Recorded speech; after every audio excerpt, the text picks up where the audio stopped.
So there you have it, comfort entry. So simple, really, really ingenious. Makes quite a difference to entry.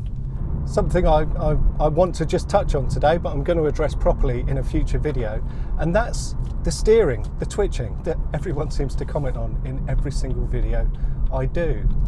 Firstly, it's not early onset Parkinson's, much as a few people have suggested that, but it's not that.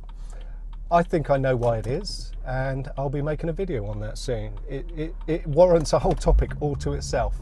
So watch this space. I'll be making a video soon which explains why my steering is always twitching. I've got an update on my limited slip differential as well. I'm going to be having that fitted in about 8 weeks. So I'm going to book a track day at Goodwood for March with the open diff, see how the car feels, see how it's compromised dynamically. Then a week after that, I'm going to get the diff fitted. Then I'll be heading back to Goodwood in April to see just what a difference it makes. I'm not fussed about lap times. It's all about how the car feels and how it behaves and how you can control it. So if you are thinking of a limited slip differential, everyone says it's a must-have, do it before power. Well, I'm doing it before power because I think it's going to transform the car dynamically. If it's something you're interested in, then keep checking back. There's going to be a lot of videos to follow once I've got it fitted. Hopefully I can make a video of the fitting of that. Then there'll be lots of road impressions, and then I'll be heading back to Goodwood in April. The last thing I wanted to touch on today was the build quality of this, and especially compared to my Focus. Now, I haven't fitted dash cameras yet. I've got dash cameras to fit, front and rear, and I crawled all over the car last weekend just to see where I was going to route the cable. I'm going to have one up there, one at the back, power them from the rear sockets, which, if you weren't aware, stay live for 3 minutes after you've shut the ignition off. So they won't drain the battery if you leave your dash camera plugged in using the power sockets. 3 minutes is all you get once the ignition's off. So I test fitted, kind of, just making sure I had a cable long enough. And I was thinking of actually kind of installing it. But what I realized when trying to do that was that the interior of this car is so much better screwed together than the Focus RS.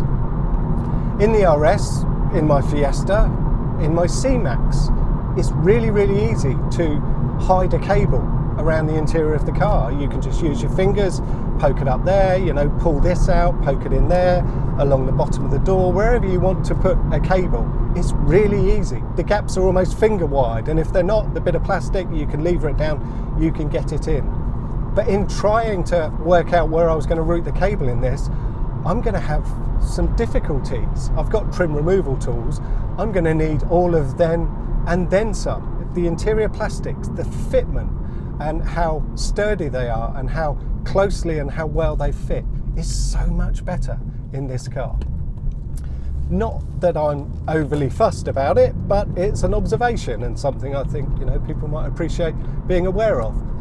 I'll be making a video of fitting the dash camera probably a few weeks away before I get to that, but I'll be making a video and you'll see the pain that I have to go through to hide the dash camera, hide the power lead for the dash camera.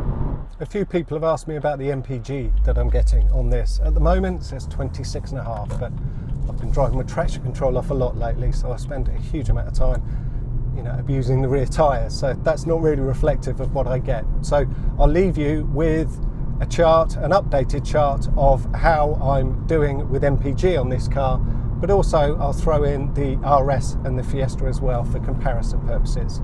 Otherwise, thank you very much for watching. Thank you for all the comments. Thank you for all the new subscribers. I hope you stick around. Do give the video a thumbs up, share it, and I'll see you all soon in my next video. So do watch this, people, when they put things on car, of whether a diff is something you should do. Everyone says it's the must-have. People, when they put things on car.